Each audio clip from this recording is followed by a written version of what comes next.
يا نفس إن لم تظفري لا تجزعي.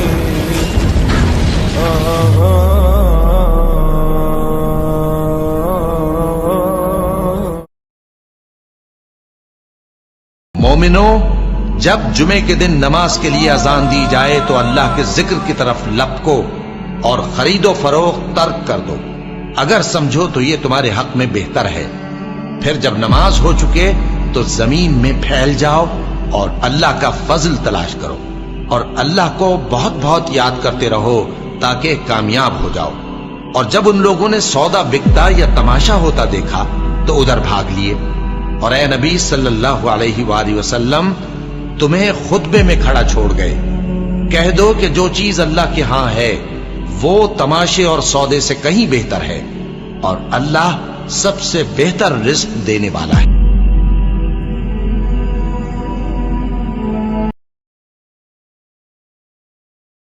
اور ہم نے ہر ایک امت کے لیے قربانی کا طریق مقرر کر دیا ہے تاکہ جو مویشی چوپائے اللہ نے ان کو دیے ہیں ان کے ذبح کرنے کے وقت ان پر اللہ کا نام لے۔ سو تمہارا معبود ایک ہی ہے تو اسی کے فرما بردار ہو جاؤ، اور عاجزی کرنے والوں کو خوشخبری سنا دو۔ اور قربانی کے اونٹوں کو بھی ہم نے تمہارے لیے اللہ کے شعائر مقرر کیا ہے، ان میں تمہارے لیے فائدے ہیں، تو قربانی کرنے کے وقت قطار باندھ کر ان پر اللہ کا نام لو۔ پھر جب پہلو کے بل گر پڑے تو ان میں سے کھاؤ، اور قناعت سے بیٹھ رہنے والوں اور سوال کرنے والوں کو بھی کھلاؤ۔ اس طرح ہم نے ان کو تمہارے زیر فرمان کر دیا ہے تاکہ تم شکر کرو۔ اللہ تک نہ ان کا گوشت پہنچتا ہے اور نہ خون، بلکہ اس تک تمہاری پرہیزگاری پہنچتی ہے۔ اسی طرح اللہ نے ان کو تمہارے زیر فرمان کر دیا ہے تاکہ اس بات کے بدلے کہ اس نے تم کو ہدایت بخشی ہے اسے بزرگی سے یاد کرو۔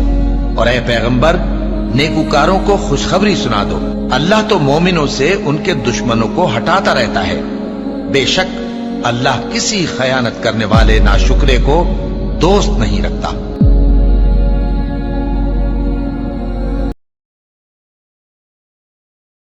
اور اے لوگو، جو چیز تم دی گئی ہے سو وہ دنیا کی زندگی کا فائدہ اور اس کی زینت ہے، اور جو اللہ کے پاس ہے وہ بہتر اور ہمیشہ باقی رہنے والی ہے۔ کیا تم سمجھتے نہیں؟ بھلا جس شخص سے ہم نے اچھا وعدہ کیا اور وہ اسے حاصل کرنے والا ہے، تو کیا وہ اس شخص کا سا ہے جس کو ہم نے دنیا کی زندگی کے فائدے سے بہرہ مند کیا، پھر وہ قیامت کے روز ان لوگوں میں ہو جو گرفتار کر کے حاضر کیے جائیں گے؟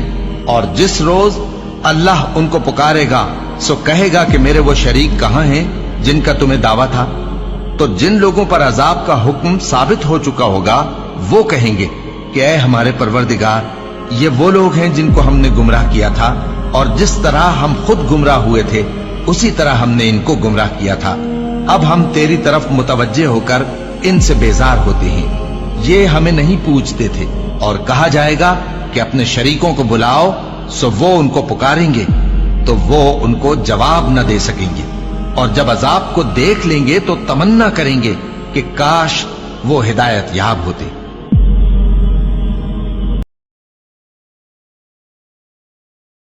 اور ابراہیم بولے کہ میں اپنے پروردگار کی طرف جانے والا ہوں، وہ مجھے رستہ دکھائے گا۔ اے پروردگار، مجھے اولاد عطا فرما جو سعادت مندوں میں سے ہو۔ تو ہم نے ان کو ایک بردبار لڑکے کی خوشخبری دی۔ جب وہ ان کے ساتھ دوڑ دھوپ کی عمر کو پہنچا تو ابراہیم نے کہا کہ بیٹا، میں خواب میں دیکھتا ہوں کہ گویا تم کو ذبح کر رہا ہوں، تو تم سوچ لو کہ تمہارا کیا ارادہ ہے۔ انہوں نے کہا کہ ابا جان، جو آپ کو حکم ہوا ہے وہی کیجئے، اللہ نے چاہا تو آپ مجھے صابروں میں پائیے گا۔ اس طرح جب دونوں نے حکم مان لیا اور باپ نے بیٹے کو ماتھے کے بل لٹا دیا تو ہم نے ان کو پکارا کہ اے ابراہیم، تم نے خواب کو سچا کر دکھایا، ہم نیکوکاروں کو ایسا ہی بدلہ دیا کرتے ہیں۔ بلا شبہ یہ کھلی آزمائش تھی، اور ہم نے قربانی کے ایک بڑے جانور سے ان کا یعنی اسماعیل کا فدیہ دیا، اور پیچھے آنے والوں میں ہم نے ابراہیم کا ذکر خیر باقی رکھا کہ ابراہیم پر سلام ہو، نیکوکاروں کو ہم ایسا ہی بدلہ دیا کرتے ہیں۔ بے شک وہ ہمارے مومن بندوں میں سے تھے۔ اور ہم نے ان کو اسحاق کی بشارت بھی دی کہ وہ نبی اور نیکوکاروں میں سے ہوں گے، اور ہم نے ان پر اور اسحاق پر برکتیں نازل کی تھیں، اور ان دونوں کی اولاد میں سے نیکوکار بھی ہیں اور اپنے آپ پر سراسر ظلم کرنے والے یعنی گناہگار بھی ہیں۔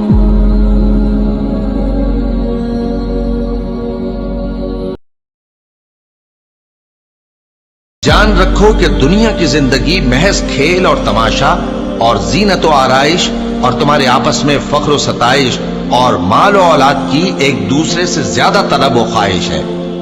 اس کی مثال ایسی ہے جیسے بارش کہ اس سے اگنے والی کھیتی کسانوں کو بھری لگتی ہے، پھر وہ کھیتی خوب زور پر آتی ہے، پھر اے دیکھنے والے تو اس کو دیکھتا ہے کہ پک کر زرد پڑ جاتی ہے، پھر چورا چورا ہو جاتی ہے۔ اور آخرت میں کافروں کے لیے عذاب شدید اور مومنوں کے لیے اللہ کی طرف سے بخشش اور خوشنودی ہے۔ اور دنیا کی زندگی تو دھوکے کا سامان ہے۔ بندو اپنے پروردگار کی بخشش کی طرف اور جنت کی طرف لپکو جس کا عرض آسمان اور زمین کے عرض کا سا ہے، اور وہ ان لوگوں کے لیے تیار کی گئی ہے جو اللہ پر اور اس کے پیغمبروں پر ایمان لائے ہیں۔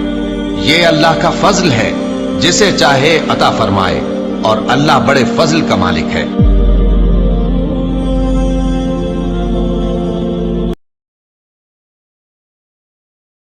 اور کسی شخص میں طاقت نہیں کہ اللہ کے حکم کے بغیر مر جائے، اس نے موت کا وقت مقرر کر کے لکھ رکھا ہے، اور جو شخص دنیا میں اپنے اعمال کا بدلہ چاہے اس کو ہم یہی بدلہ دے دیں گے، اور جو آخرت میں طالب ثواب ہو اس کو وہاں اجر عطا کریں گے، اور ہم شکر گزاروں کو عنقریب بہت اچھا صلہ دیں گے۔